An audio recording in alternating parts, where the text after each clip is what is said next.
Hi, I'm Peter J. Ray. Welcome to Adventures in History.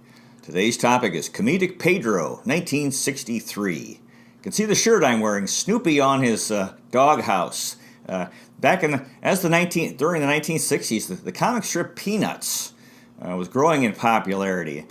Good old Charlie Brown, the leader of this group of kids, baseball player. They play baseball, and Snoopy was his dog. And there was this famous scene where he'd be going to kick a football, and his friend Lucy, would pull the ball away, and poor Charlie go flying, land on his back.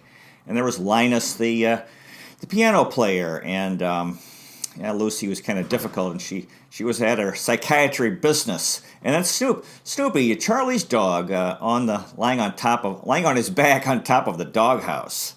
So anyway, and then eventually they had these specials for different times of the year: Christmas, Easter, and Halloween, and so forth. So that was fun, good old Charlie Brown. Now the cover of today's, the photo cover of today is a photograph from the TV show Get Smart, which aired between 1965 and 1970, and I included that. It's a little bit later than 1963. My father loved that show. That was another from the memories I have, is my father laughing at Jackie Gleason and the Get Smart show. Get Smart was like a James Bond, but it was comedy. This actor Don Adams, who played Agent Maxwell Smart, Agent 86, and then his partner was this. The actress named Barbara Feldon, who played Agent 99, and so they were partners. It was a funny thing, and my father would laugh at that. Agent Maxwell Smart, he would say different lines like "Good thinking, 99," and then he tended to screw up, so he'd say "Sorry about that, Chief," and then another one was "The old something trick," and they had this introduction where he would. It's all very serious, and there's technology, and he's marching through the corridors, and then there's this big a door that closes, big heavy metal door, and it kind of pinches him in the nose, and he's scratching his nose. He's like, ooh, it hurt his nose. So Get Smart. My father loved Get Smart, and he had this phone in his shoe, which he would use from time to time. They came out here in the last few years, a movie with Steve Carell playing Maxwell Smart. So, my father loved that show. Now, some of the things that were happening in 1963, Juan Bosch was elected president of the Dominican Republic. Later, he was overthrown in a coup d'etat. He was a leftist. There was female suffrage this is in February, was permitted in Iran for the first time. Women could vote. The prison island of Alcatraz closed in 1963 in March. That famous Alcatraz prison where they put guys like Al Capone spent some time there. Also in March, the Beatles released their first album, Please Please Me. This was the beginning of the Beatles era. Also in March, Alfred Hitchcock's movie The Birds was released in the U.S. I remember years later, this was around, and kids talking about that movie. It was a big deal. It's kind of distressing, where birds attack people. Horror movie. In April, Martin Luther King was arrested in Birmingham, Alabama. Of course, Dr. King was leading the civil rights movement for equal rights for African Americans, and he was arrested for not having a permit in Birmingham. Also, in May, Dr. No, the first James Bond film, was shown in U.S. theaters. So this was the beginning of the James Bond era. In June, President John F. Kennedy made a civil rights speech, so he was coming out in favor of equal rights for African Americans. Also in June, President Kennedy visited West Berlin in East Germany. Germany was divided by the Cold War. The Russians had installed a communist government in East Germany, and in the West it was democratic and a U.S. ally. Now Berlin was also divided, very strange situation. Berlin was in East Germany, but the western part was free, was democratic, part of West Germany. So President Kennedy flew in, and he was showing his support, American support, for freedom and democracy in Germany. And he made his speech where he said, "Ich bin ein Berliner," meaning, that he was a Berlin person. In July, zip codes were introduced for the first time in the United States. It's funny, you see these old addresses previously where there was no zip code. In August, Martin Luther King gave his I Have a Dream speech outside the Lincoln Memorial in Washington, D.C. Yeah, this was a big deal. He was dreaming, that racism would end, that African Americans and European descent Americans, white and black Americans, could be friends and get along and have respect for each other and stop this mistreatment of blacks. And so that was his dream, that his grandchildren would live in a different world, and he worked for that to happen. In September, the Pro Football Hall of Fame opened in Canton, Ohio, just here in the Cleveland area. That was pretty cool, and because that's where 1920, that's where the NFL started. And took me many years before I finally went there. They have all this cool stuff. They have Jim Brown's shoes. He had big feet. And they have a silver football for the 1924 Cleveland Bulldogs, NFL champions. And also Bob Greasy's glasses, Miami Dolphins quarterback in the 70s. In October, another James Bond movie was released, From Russia with Love. The second James Bond movie opened in London, England. I remember I had a pen pal in Russia and the Philippines. I would go to the post office and I was sending stuff to my friend in Tomsk, Siberia, Russia, former Soviet Union. And this guy at the post office, he'd always say the same thing. He'd see that Russia, he'd say, From Russia with Love. So it was funny. Okay, in November, there was a coup d'etat in South Vietnam. Vietnam was divided between North and South. The North was communist, the South was democratic, U.S. ally. The North was allied with communist China. And in South Vietnam, there was a dictator, unfortunately, who apparently John F. Kennedy gave the green light that to have him overthrown. He was overthrown in a coup d'etat and assassinated, and actually things really deteriorated after that in South Vietnam, and we're getting into war, the Vietnam War. Now, in November 22nd, John F. Kennedy was shot and killed, President Kennedy, in Dallas, Texas, driving in a motorcade, and this was a very traumatic thing because there have been 4 American presidents assassinated: Abraham Lincoln in 1865, and then James Garfield, I believe 1881, around that. William McKinley in 1901, something like that, and then this is the 4th. So it had been a long time, and after this, the Secret Services, man, we got to do a better job of protecting the president. This was very traumatic for Catholics. He was the first, I think, Catholics around the world. He was the first Catholic U.S. president, and for Irish Americans, the Irish had a tough time coming to America.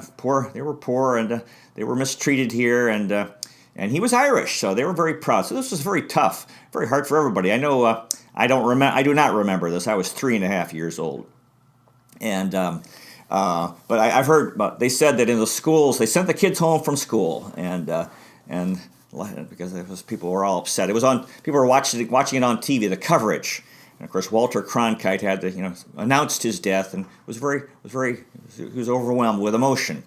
My sister Patricia said that the kindergartners, they weren't told. They said, oh, they're too young. And so Pamela, who is the older sister, of Patty, Patricia, and she said that, something bad had happened to President Kennedy. And Patty reportedly said, well, did he break his leg? And then, so this was hard. People were upset. He was young and very good looking, but this happened. And so Lyndon Johnson, the vice president, assumed the presidency. In December, Kenya became independent of Great Britain.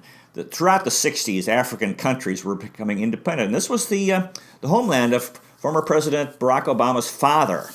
On December 26th, the Beatles released the song "I Want to Hold Your Hand,"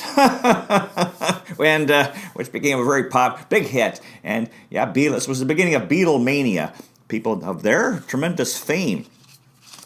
So in 1939, my father was 39 years old. In 1963, he was my father was very busy, hardworking, and doing real well financially, and real busy. Although coming home, spending a lot more time at home than previously. My mother was also 39. Again, they were busy people, always doing stuff and busy. My sister Pam wrote a poem during this era.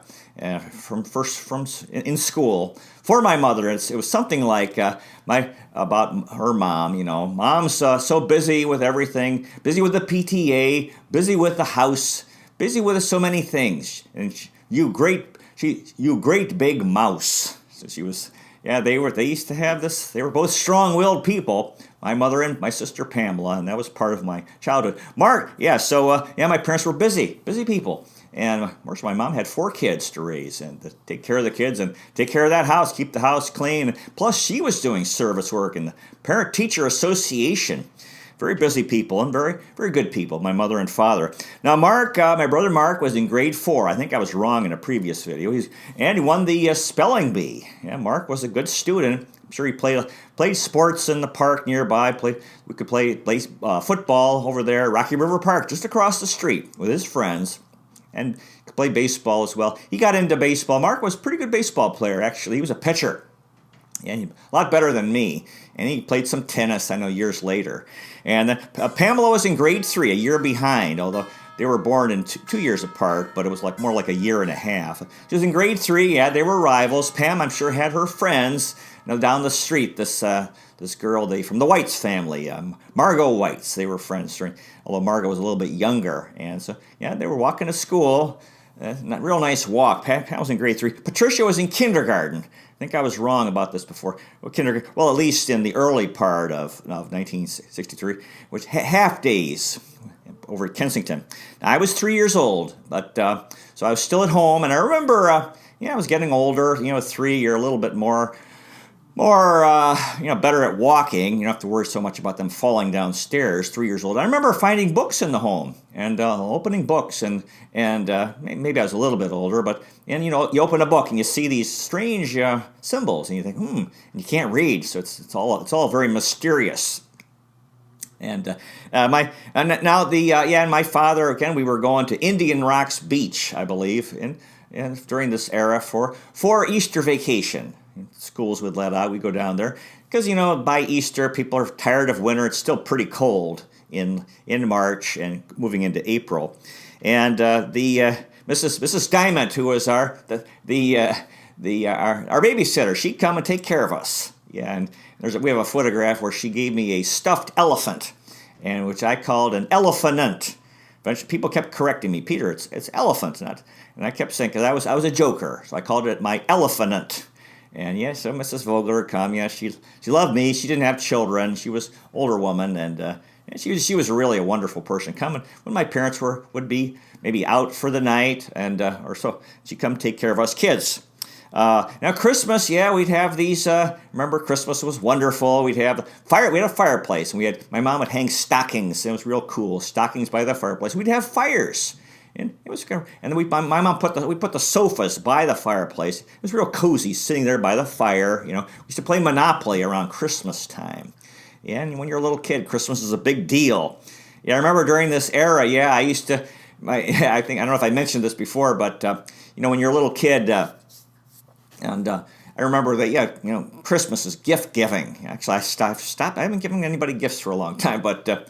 Anyway, when I was little, when you're real little, you don't give gifts. You don't know anything. And I remember that one year my mom said, I was maybe around this time. Yeah, she said, "Oh, Peter, what's your gift?" After people, there had been an exchange of gifts between different family members. And I came over and gave her a hug. And she says, "Oh, Peter, your gift is that you're so lovable." Now this, I enjoyed that, but I don't think my siblings did. And Patricia said one time, "Peter," maybe this was a little bit older. She says, "Peter, you can't just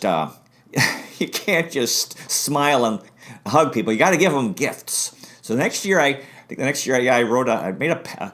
know what to do. I had a drawing. I said, "Well, that was my gift."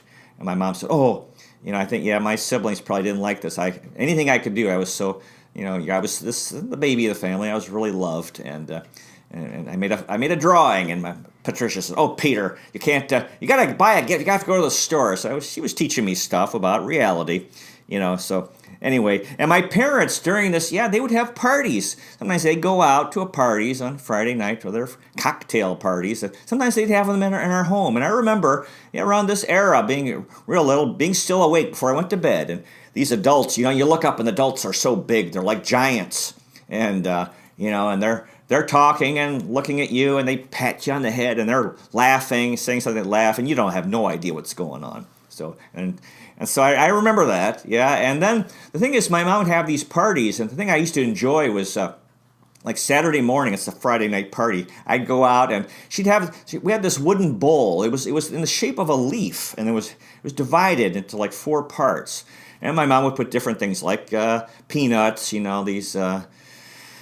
I don't think they were dry roasted. They were the ones with have the little, the light skin. I don't know what they call those, but and then growing up over the years, we used to have Fritos in our lunches. Fritos. It's like a chip, a corn chip, and we'd have a small bag over the years when we go to junior high and high school. We'd have I remember I always had a bag. Part of my lunch was a small bag of Fritos along with a sandwich and a banana and a ho-ho or a ding-dong.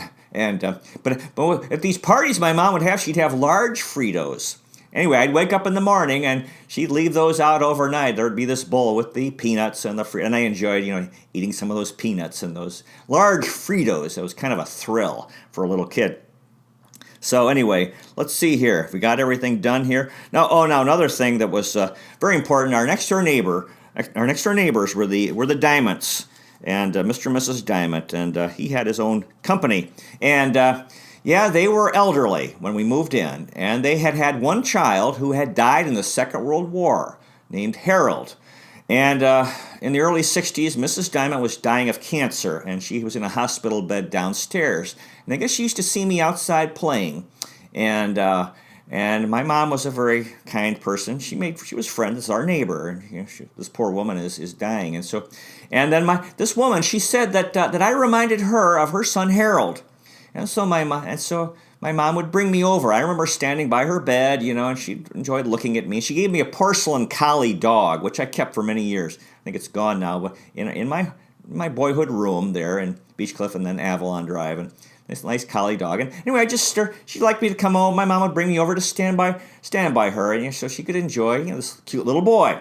And then years later, I was up at just a few years ago, and she died. And then Mr. Diamond moved away, and then I was up at the at City Hall for River Days, formerly known as Rocky River Day, and there was this memorial hall, and I thought, that guy here, this guy, the next door neighbor, Mrs. Diamond's son, died in the Second World War.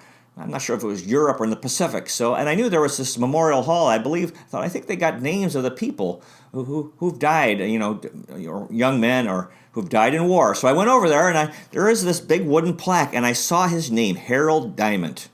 I think he died. Yeah, died in the 40s, sometime in the Second World War. And I saw that. Oh, I was touched because I thought, I felt some connection to this fellow Harold Diamond, who back in the 40s, he was living there. They were living there on unless they moved there later. I really don't know about that. But anyway, I felt this connection with this Harold Diamond, and it's part of my early childhood. These things kind of stay with you. So anyway, let's see. Anything else here? So that was our family in 1963. Busy. We're busy. Mark was. We were all good students. Mark. We all had to get into play a musical instrument. Mark the violin, Pamela the cello, Patricia Pamela the cello and the piano. Eventually, Patricia the viola and